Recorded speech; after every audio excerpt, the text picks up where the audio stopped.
Officer, তারপরে তথ্য office. কুড়িগ্রামে গ্রাম আদালত সম্পর্কে ব্যাপক সচেতনতা বৃদ্ধিতে স্থানীয় সরকারি ও বেসরকারি প্রতিষ্ঠানসমূহের ভূমিকা শীর্ষক কর্মশালা অনুষ্ঠিত হয়। মঙ্গলবার দুপুরে কুড়িগ্রাম সার্কিট হাউস সম্মেলন কক্ষে অনুষ্ঠিত এই কর্মশালায় সভাপতিত্ব করেন স্থানীয় সরকারের উপপরিচালক আসাদুজ্জামান। প্রধান অতিথি হিসেবে উপস্থিত ছিলেন জেলা প্রশাসক ও জেলা ম্যাজিস্ট্রেট নুসরাত সুলতানা।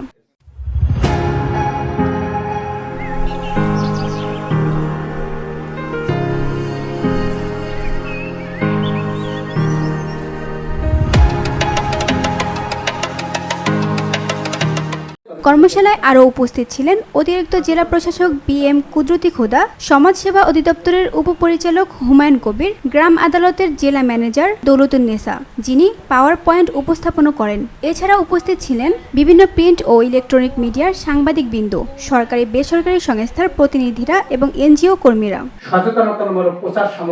এ সময় জেলা প্রশাসক নুসরাত সুলতানা বলেন, সমাজে শান্তি শৃঙ্খলা রক্ষায় স্থানীয় পর্যায়ে গ্রাম আদালত গুরুত্বপূর্ণ ভূমিকা রেখে চলছে। আপনাদের এই অনুষ্ঠানটি দ্বিতীয় VOD বাংলা নিউজ ডেস্ক। তথ্য অফিস এবং যুব উন্নয়ন, মহিলা বিষয়ক অধিদপ্তরের প্রতিনিধি।